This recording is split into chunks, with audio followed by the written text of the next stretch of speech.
guys, tapos na natin nihain to. O, ilalagay na natin yung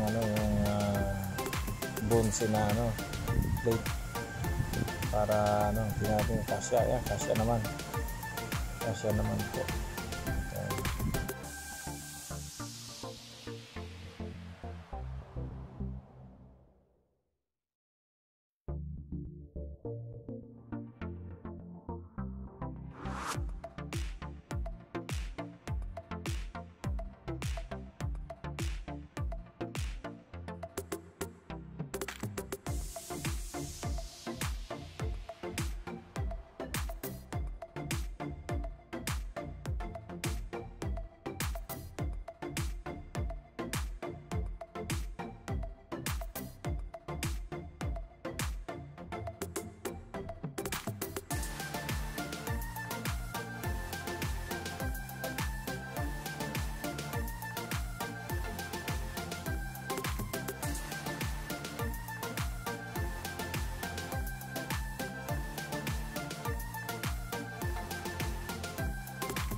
So guys, ito na yung natapos ko. Ayan o, gandang hawakan na.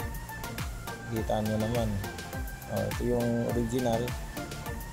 At saka ito yung fabricated, wood fabricated. Ayan, mas maganda na ito, kahoy na, hindi na lalambot pagka ginamit mo. So babarnisan natin para mas maganda. Hindi mangingitim yung kahoy pag may varnish.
So guys, ito na yung micro switch na ilagay ko.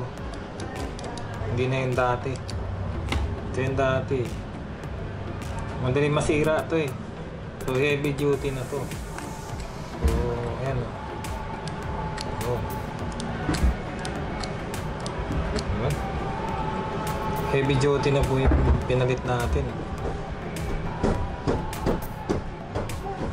So hinangin natin to para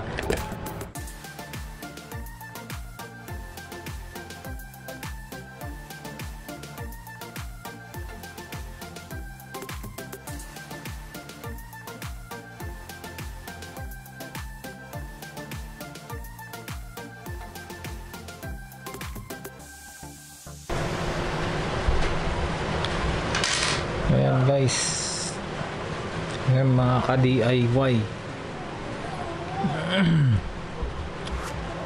To, gusto nyo rin gumawa ng ganito, buwan, nagkaroon ng diferensya yung ano nyo, palitan nyo lang ng kahoy. Sayang din naman kasi kung itatapon nyo. Pag tinapon mo kasi sayang, 700 din yun. Di pagtsagaan na lang. Yan o. O, ginawan ko na ng paraan para magamit ko eh. Eh kaysa itapon ko. Kasi nga, ano eh. Hindi pwedeng, ano eh.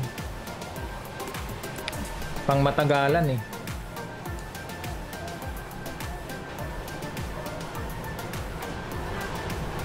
Yan.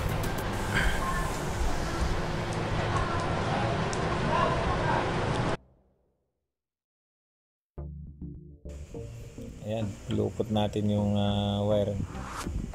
Tapos natin higpitan. Ayan, ayan, ganda hawakan no? Pupulupot natin yung wire dun sa malalaking wire para hindi mahila. Ayan.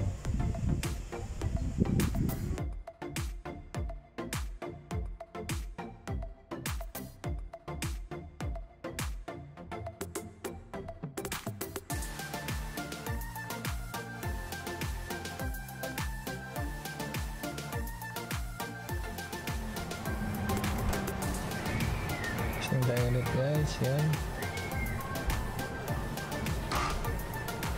Yun.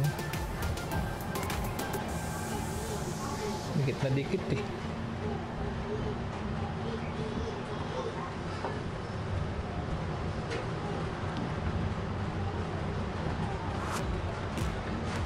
Apa?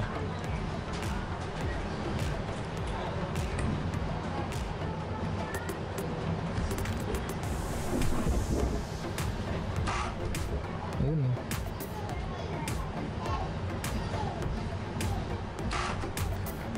Ayun. Oh. Kadikit. Matanggal yan. Ewan ko lang.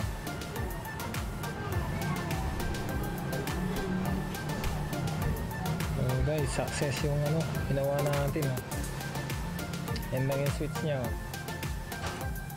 Ayun. Umiinit talaga oh. Pero kahoy na to eh.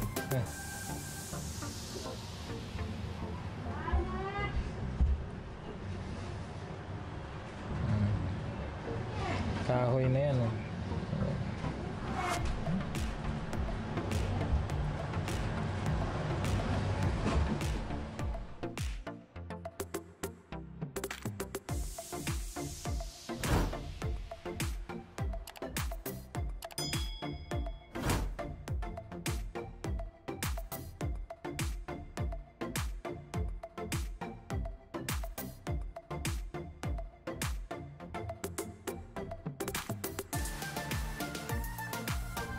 Change your